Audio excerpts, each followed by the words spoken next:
Llegué en Navidad con mi hija. Mi madre dijo con frialdad, siempre sabes cómo arruinar una festividad. Mi hija pareció destrozada. Simplemente me quité el abrigo lentamente y dije, menos mal que también sé cómo arruinar un plan financiero.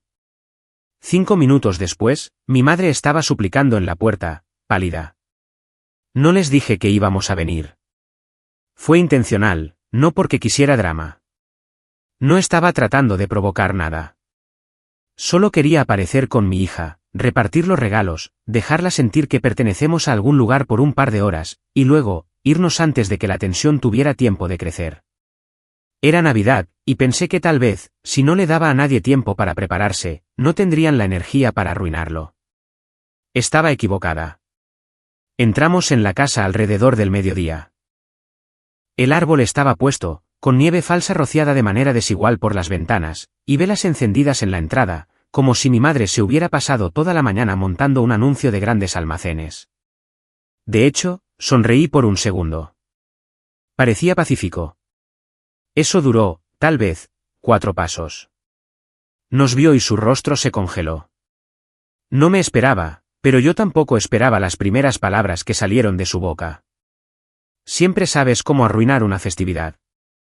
Mi hija estaba de pie justo a mi lado, sosteniendo un plato de galletas que habíamos horneado esa mañana, con su gorrito rojo ligeramente torcido y las mejillas sonrosadas por el frío. Ni siquiera entendió lo que acababa de pasar, pero lo sintió. Vi cómo parpadeaba rápidamente y bajaba la mirada hacia las galletas, como si hubiera hecho algo malo. Esa imagen, justo ahí, nunca la olvidaré. Así que lo dije. Me quité el abrigo lentamente, con calma. Menos mal que también sé cómo arruinar un plan financiero. No respondió, pero su boca se abrió ligeramente, como si la hubieran abofeteado con el silencio. Pasé junto a ella, sin siquiera mirarla, y puse los regalos bajo el árbol. No eran muchos, solo algunos para mi hermana y para sus hijos, mi sobrina y mi sobrino, cosas pensadas, algunas hechas a mano, nada ostentoso, pero absolutamente nada para mis padres. Ni una tarjeta, ni un lazo, ni una miga de alegría navideña. Mi padre asomó la cabeza desde la cocina, me miró y luego desvió la mirada. Es un buen hombre en algún lugar bajo el caparazón de hormigón que mi madre construyó a su alrededor, pero no tiene agallas cuando se trata de ella. Se encogió de hombros y volvió a lo que estuviera haciendo, probablemente preparando una de sus recetas de Pinterest mientras ella ladraba sobre lo seco que había quedado el pavo. Le dije a mi hija que solo nos quedaríamos 10 minutos, lo justo para desearles una feliz Navidad a sus primos y darles sus regalos. La expresión en el rostro de mi hermana cuando nos vio fue genuina. De hecho, parecía feliz. Me abrazó, tomó los regalos y bromeó sobre cómo siempre los envolvía demasiado perfecto. Por un segundo, pensé que tal vez no se convertiría en una escena. Pero, por supuesto, lo hizo. Pillé a mi madre susurrándole algo a mi padre, y fue entonces cuando lo vi, el pánico en sus ojos. No por mi frialdad, sino por lo que yo había dicho, por las implicaciones. $4.000 al mes. Eso es lo que les había estado enviando para ayudar con la hipoteca. Y otros cientos por aquí y por allá cuando surgían cosas, neumáticos nuevos, un lavavajillas que goteaba, la factura de la luz más alta de lo esperado. Nunca le di mucha importancia, pero ella siempre le daba importancia a todo lo demás. Así que, sí, tal vez sintió que esa grieta en el suelo comenzaba a ensancharse. Cuando nos levantamos para irnos, mi hija cogió la última galleta del plato que trajo. Mi madre dijo algo en voz baja, algo sobre el azúcar y las caries. Lo ignoré y nos acompañé directamente a la puerta principal. Menos de 5 minutos después, estaba golpeando la ventanilla de mi coche como alguien persiguiendo un taxi bajo la lluvia, con su mano pálida temblando ligeramente, pidiéndonos que volviéramos a entrar. Dijo que no lo había dicho con esa intención, que solo era estrés. Las fiestas son difíciles. Ya sabes cómo es. No bajé la ventanilla. Simplemente conduje. Y lo sentí. No era culpa, ni tristeza. Era alivio. Por primera vez en años, no tenía que fingir, no tenía que disfrazar la disfunción con espumillón y falso perdón. La Navidad no se vino abajo, finalmente, tuvo sentido. Y lo que vino después, sacudiría cada parte de su mundo cuidadosamente construido. Después de que nos fuéramos de casa de mis padres, no lloré, no grité, ni siquiera me desahogué. Llevé a mi hija a un restaurante retro junto a la autopista, donde las camareras todavía usan delantales de bastón de caramelo y te llaman cielo. Ella comió tortitas con forma de muñeco de nieve con botones de caramelo, y una taza de chocolate caliente con demasiada nata montada. Yo me quedé sentada allí, viéndola sonreír, como si la Navidad no hubiera sido ya incendiada en casa. Me preguntó por qué nos fuimos tan rápido. Le dije que, a veces, la gente no sabe ser amable, ni siquiera en las fiestas. Dijo que lo entendía. Tiene 8 años. Entiende más que gente que le dobla la edad. Cuando llegamos a casa, mi teléfono se iluminaba como una máquina tragaperras. 5 llamadas perdidas, 2 de mi padre, 3 de mi madre. Un par de mensajes de números que no tenía guardados, pero que sabía que probablemente eran de primos o tías tratando de saber qué pasaba. Luego, uno de mi hermana que me detuvo. ¿Qué ha pasado? Lo ignoré. Quería una noche de paz sin arrastrar los problemas de los demás a mi salón. No iba a dar explicaciones a una mujer que se había mantenido en silencio durante años, mientras a mí me culpaban de todo, desde los dramas festivos hasta por qué a mi madre le dolía la rodilla en Acción de Gracias. Al día siguiente, volvió a llamar y finalmente contesté. Su tono no era de enfado, solo de desconcierto. Dijo, mamá estaba actuando raro. No enfadada, no a la defensiva, solo callada, como si no supiera qué hacer consigo misma. Le dije que no me sorprendía. La gente como nuestra madre solo sabe funcionar cuando tiene el control. Si se lo quitas, empiezan a fallar. Entonces mi hermana me preguntó algo que no esperaba. ¿De verdad dejaste de enviarles dinero? Le dije, todavía no, pero lo haré. ¿Y pronto? No era una amenaza. No era una venganza. Era simplemente el primer límite que había establecido en una familia que trataba los límites como una traición. Durante 5 años, había estado pagando casi la mitad de su hipoteca, $4,000 al mes. Y cada vez que les pedía que se mudaran a algo más pequeño, o incluso que refinanciaran, mi madre montaba un escándalo como si le estuviera pidiendo que vendiera su anillo de bodas.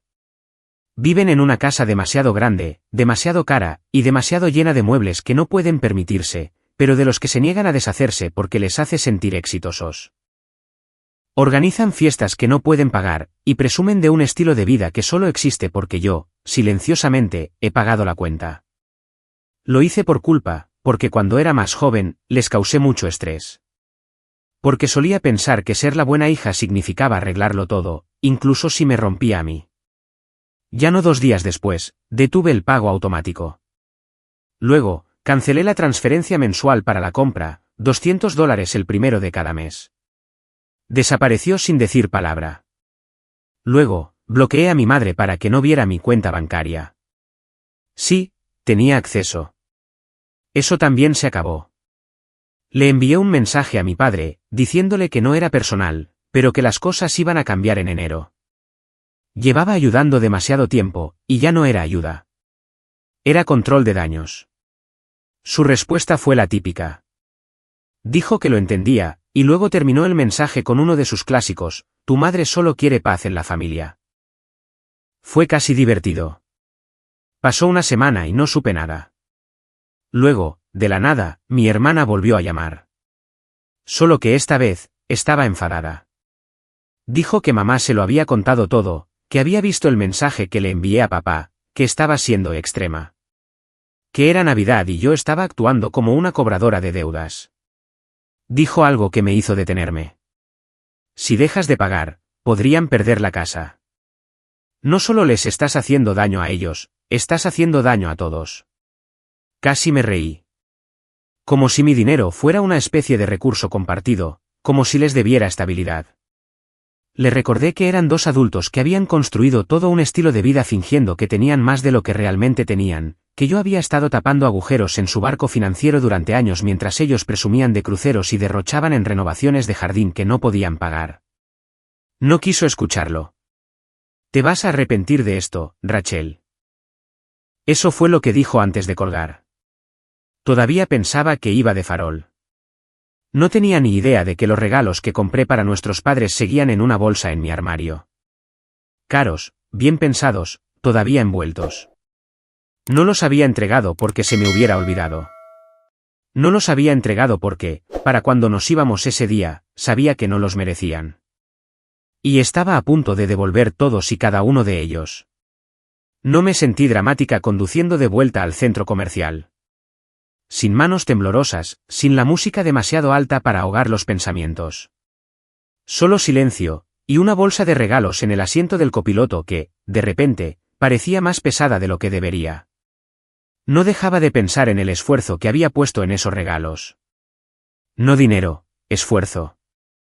Recordando comentarios que mi padre hizo hace meses sobre querer recibir más gente en casa. Recordando a mi madre hojeando un libro de cocina en mi casa y diciendo que le encantaba la portada. También había escrito una tarjeta. No una genérica, sino una de esas en las que te sientas y la relees 5 veces para asegurarte de que suene cálida, pero no desesperada. Nada de eso importaba. Aparqué, entré y devolví todo.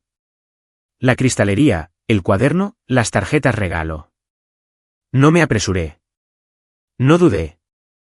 Cuando la cajera me preguntó si había algún problema con los artículos, le dije, no, simplemente ya no son necesarios. Incluso devolví el papel de regalo.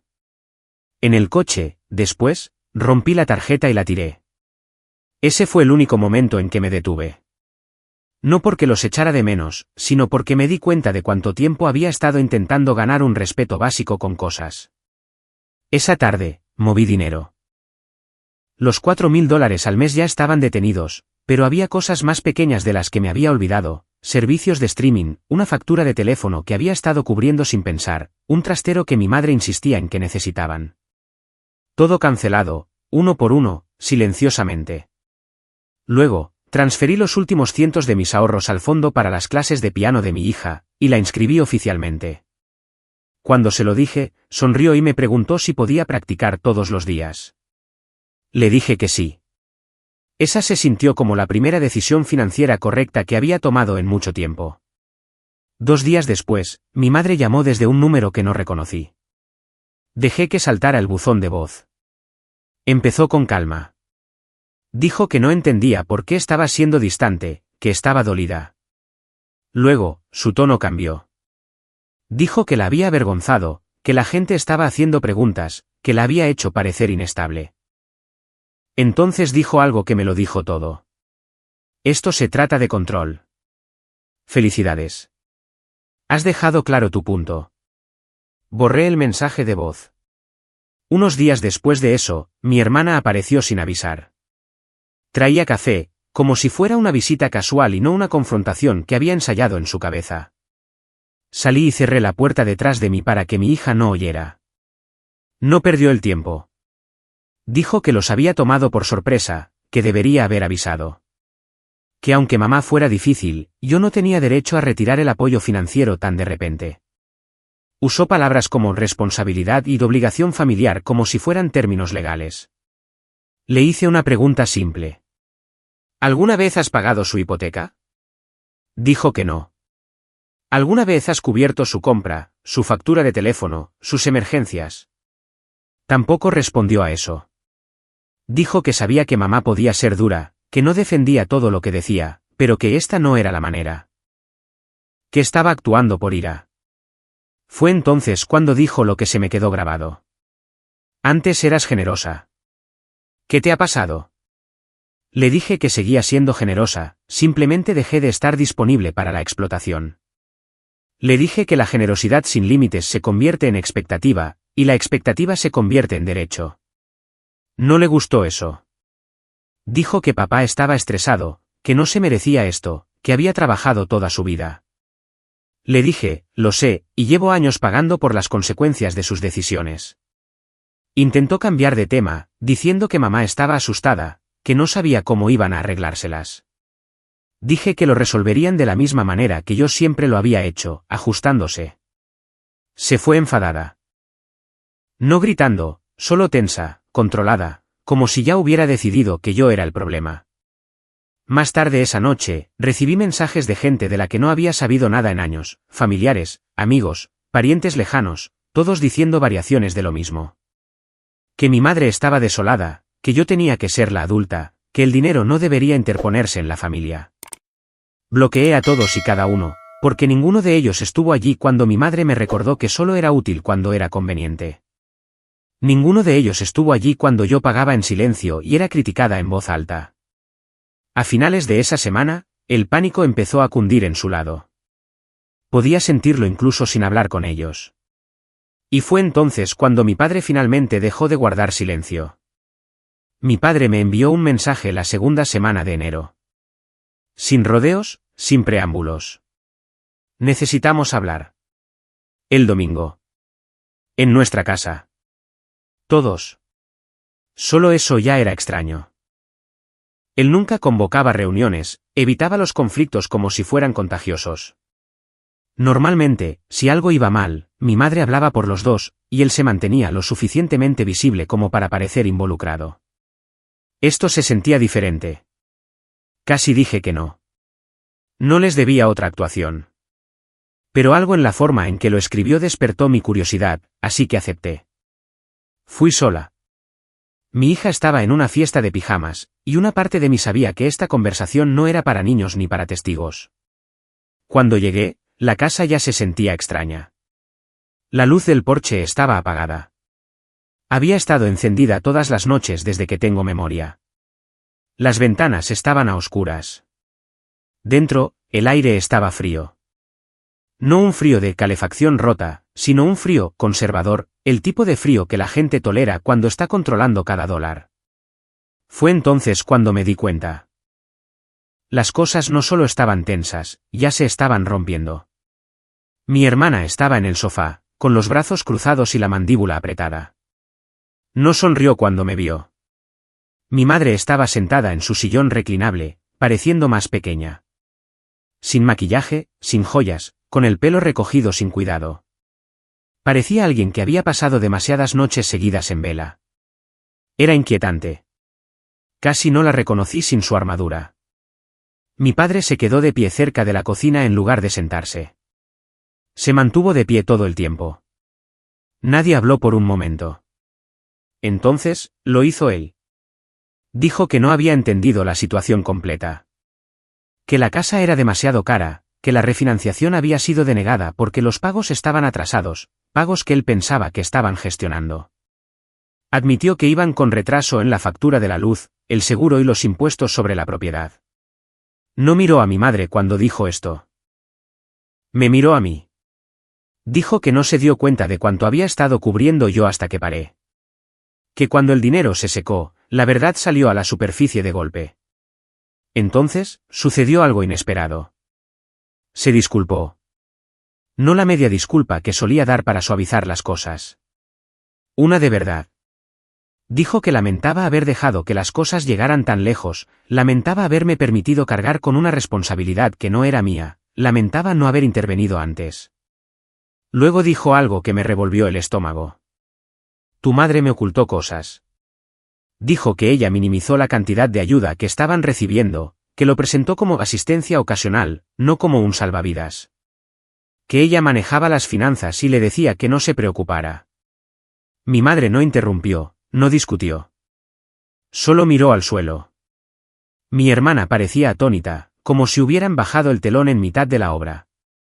Mi padre continuó. Dijo que estaba harto de fingir.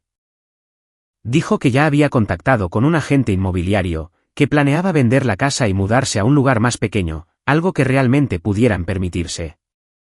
Dijo que no estaba pidiendo permiso. Mi madre finalmente habló entonces, solo una frase. Dijo que no estaba de acuerdo.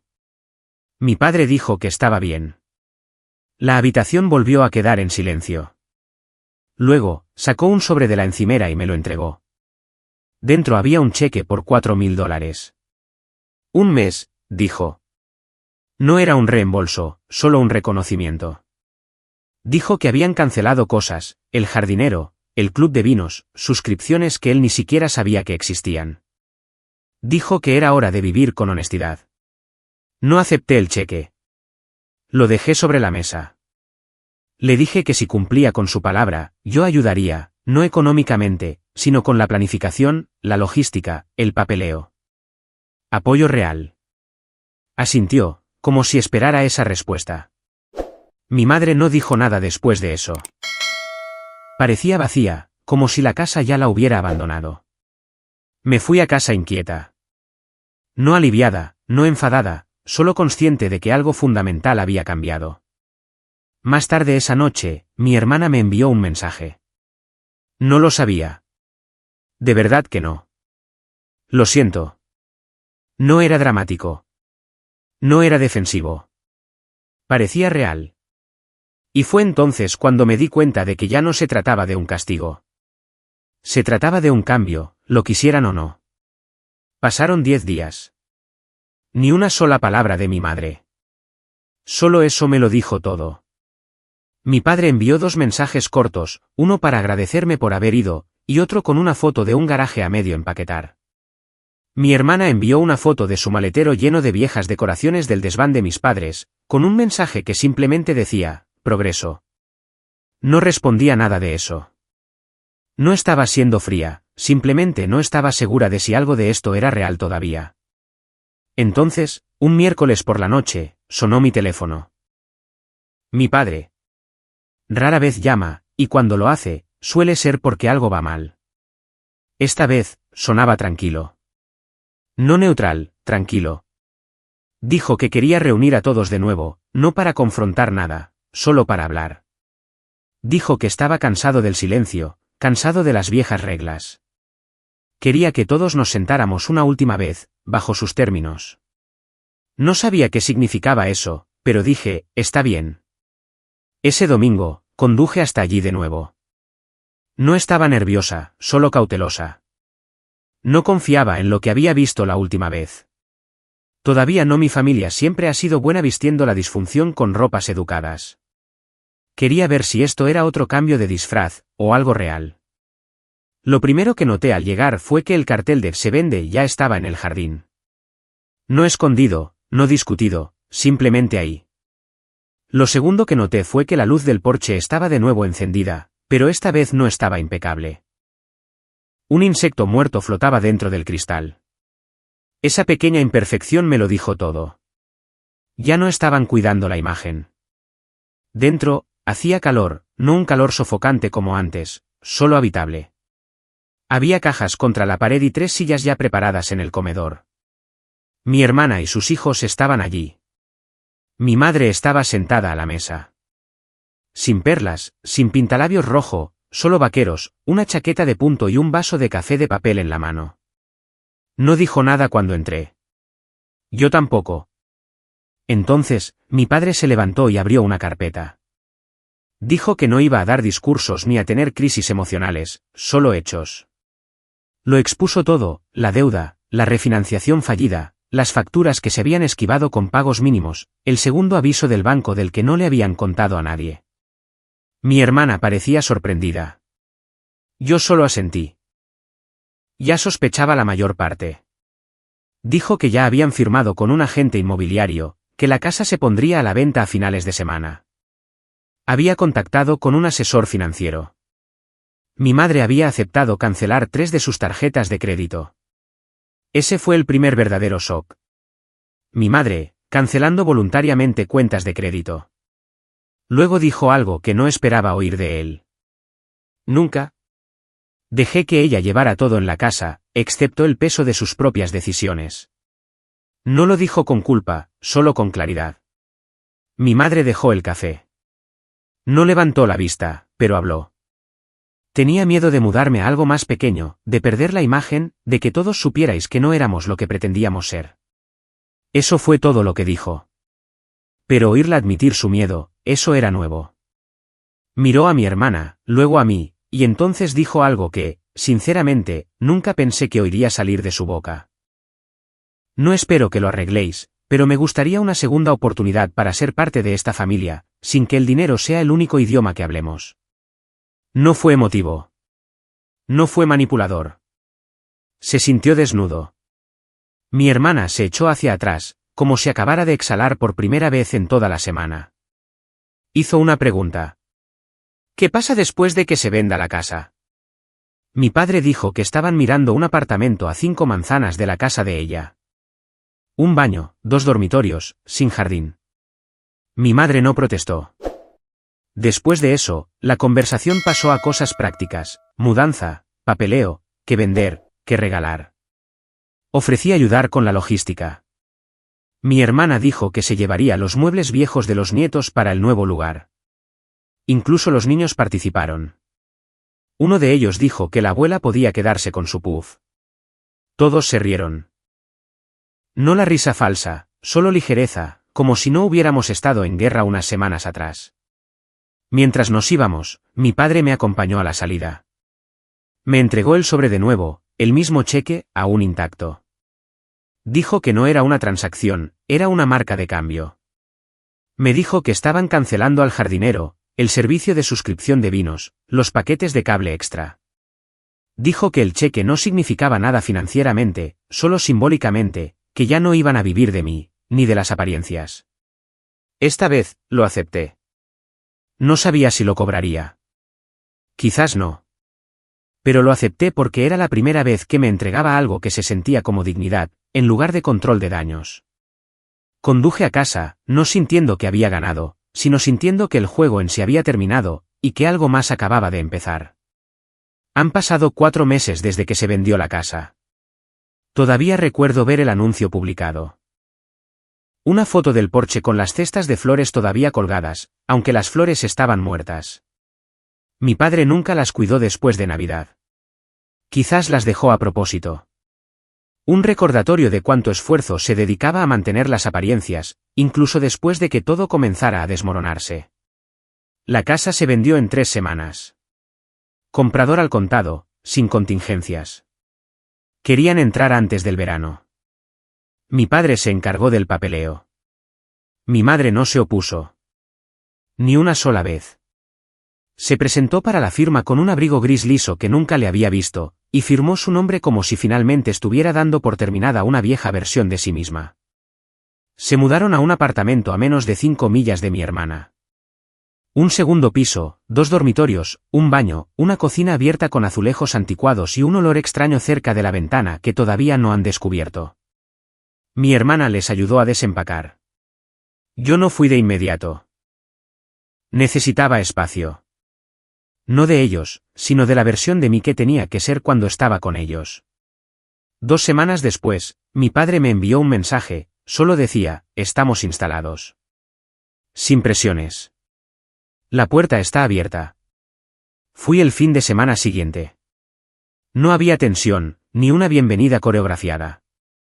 Mi madre abrió la puerta con las mangas remangadas y un paño de cocina a medio doblar en la mano. Parecía inacabada, como alguien en medio de la vida, no actuando. Me ofreció café. Era instantáneo. Antes insistía en granos recién molidos, pero ahora simplemente se encogió de hombros cuando lo noté. Dijo, es rápido, es barato y funciona. Eso se sintió como un cambio más grande que cualquier otra cosa. Nos sentamos en el diminuto sofá. Miré a mi alrededor todas las cosas que no trajeron consigo, la mesa de comedor de cristal, la lámpara de araña, el elegante carrito de bebidas, las obras de arte de las que solía hablar como si fueran inversiones. Todo desaparecido. Ahora había cuadros en la pared. Cuadros de verdad. Fotos antiguas de vacaciones que hicimos cuando era pequeña, una foto de los hijos de mi hermana, incluso una de mi hija y yo de un viaje a la playa el año pasado. Mi madre nunca solía colgar fotos personales, decía que hacían que las habitaciones parecieran desordenadas. Me preguntó por las clases de piano. Me preguntó por mi trabajo. No interrumpió. No lo convirtió en algo sobre ella. Simplemente escuchó. Ese fue el momento en que me di cuenta de que algo había cambiado de verdad. No arreglado, cambiado. No se volvió de repente cálida ni excesivamente afectuosa. No lloró ni intentó recuperarme. Pero estaba serena, honesta, casi insegura de sí misma de una manera que se sentía real. Entonces dijo algo que no esperaba. Estoy aprendiendo a ser útil sin tener el control. Me golpeó más fuerte de lo que esperaba. No respondí. Solo asentí. Unas semanas después, estábamos todos en casa de mi hermana para cenar. Sin tensión, sin nadie andando con pies de plomo. Mi hija y mi sobrina estaban construyendo algo con bloques magnéticos en el suelo, y pillé a mi madre observándolas, solo observando, sin corregir, sin sobrevolar. Después del postre, mi padre ayudó a limpiar sin que se lo pidieran. Bromeó con el marido de mi hermana e incluso le preguntó si podía pedirle prestada una receta. Creo que esa fue la primera vez que vi a mi padre pedir algo sin que mi madre lo incitara. Más tarde esa noche, mientras nos íbamos, mi hija preguntó si podía quedarse en casa de la abuela el próximo fin de semana, solo una noche. Dije que sí antes incluso de pensarlo, y lo decía en serio. En casa, abrí el cajón donde guardaba el cheque. Sigue ahí, intacto. Una extraña especie de recibo. No de dinero, sino del momento en que las cosas finalmente se resquebrajaron lo suficiente como para que saliera la verdad. No sé si lo cobraré alguna vez. Probablemente no. Pero lo guardaré, porque me recuerda el punto de inflexión. El momento en que dejé de financiar la disfunción y empecé a financiar mi propia paz. El momento en que me di cuenta de que la única forma de que algo cambiara era si yo dejaba de mantener unidas las piezas rotas para todos los demás. Yo no salvé a mi familia. Pero cuando dejé de intentar cargar con ella, finalmente, se pusieron de pie.